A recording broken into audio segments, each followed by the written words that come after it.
La devanture du bâtiment était pleine d'images de bonheur, des visages souriants, des personnes à la peau parfaite, sans pores, sans gras, des ciels ensoleillés, des nuages blancs, purs, bons, ne produisant pas d'ombre, des enfants sereins, les yeux fermés, souriants, éclairés par un paysage ouvert, lumineux, de vastes champs, et des personnes sur le sommet d'une montagne qui se tapent dans la main.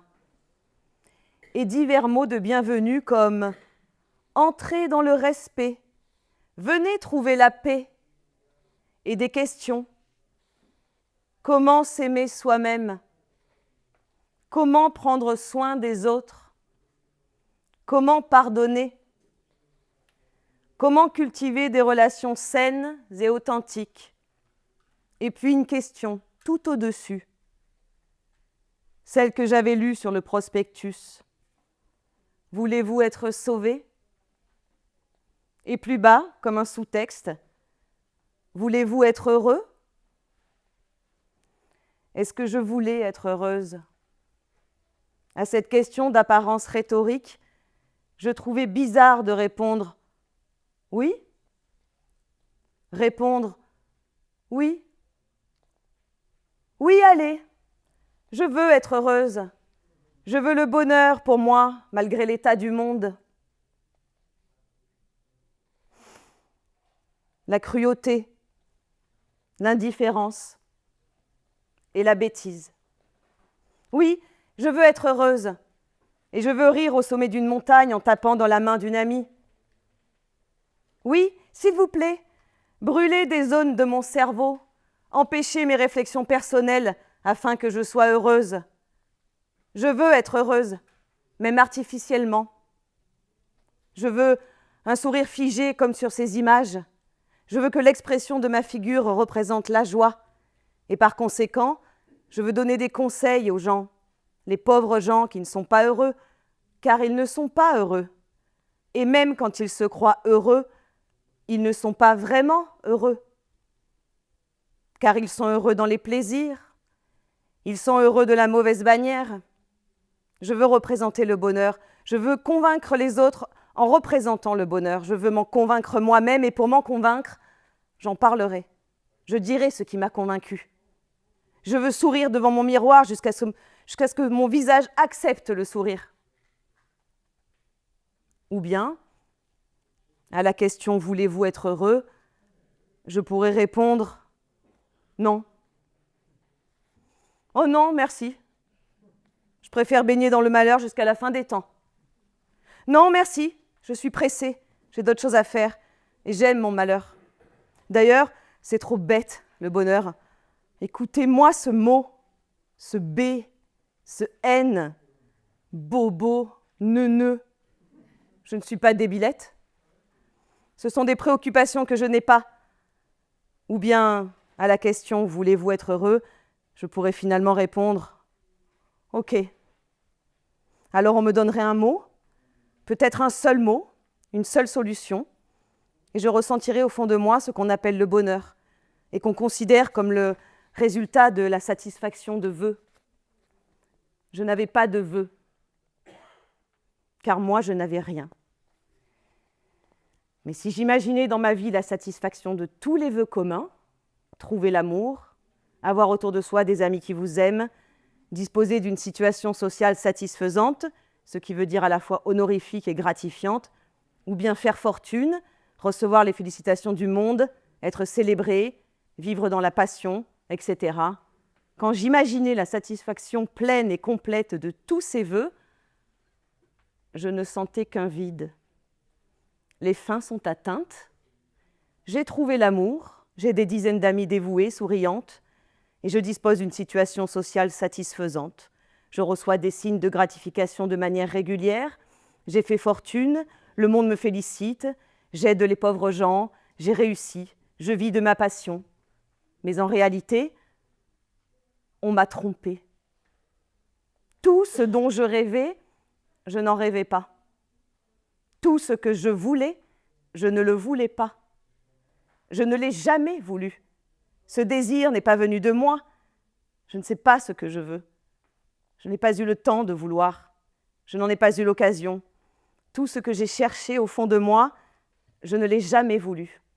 Peut-être mes gènes le voulaient-ils, peut-être une chose ancienne en moi, et cette chose en moi déclenchait l'envie de gras et de sucré. Je préfère manger des frites et des cacahuètes enrobées plutôt que du fenouil et des poireaux. Ceci n'est pas un goût personnel, c'est un réflexe physiologique. Le plaisir que j'éprouve lorsque je mange des aliments riches en graisses saturées, en sucre, en exhausteur de goût, est un programme de mon corps. Ce programme a permis à mon espèce de diriger son désir vers des aliments riches, dans des environnements peu abondants en nourriture calorique.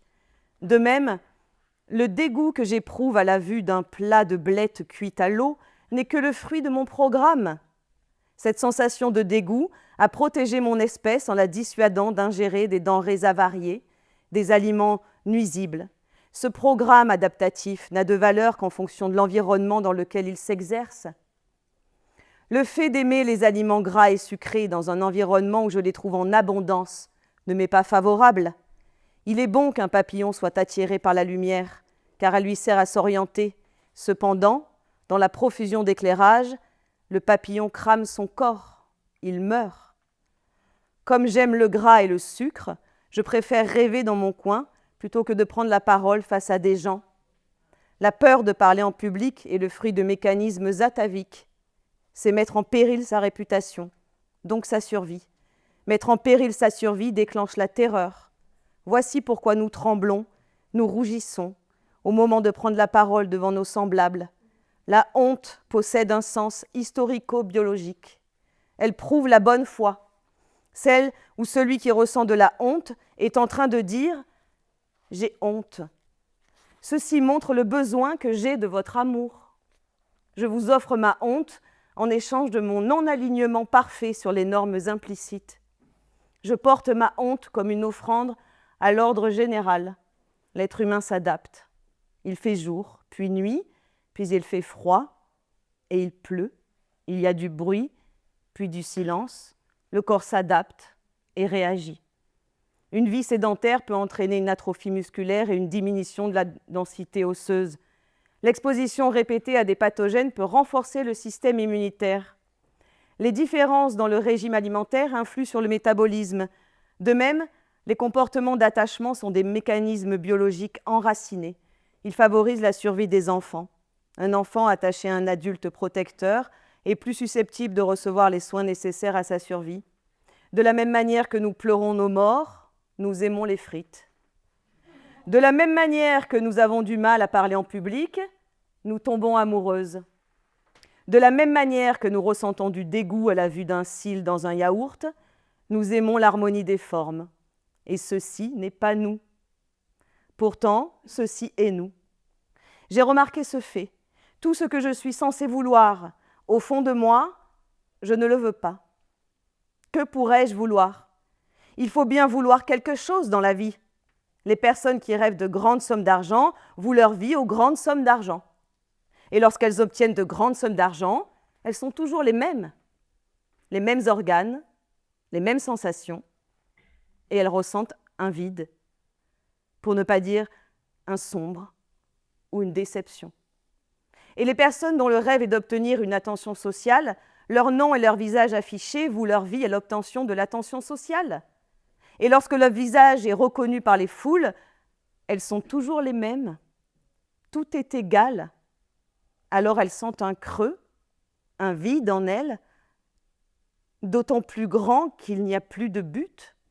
Les personnes se trouvent au cœur de leur propre rêve, doublement vides, d'elles-mêmes et d'une direction. Et leur vie flotte, et ces personnes flottent. Est-ce que je peux seulement vouloir ? Est-ce que je pouvais commencer à vivre ? Je voudrais vivre la vie à présent. Je voudrais commencer.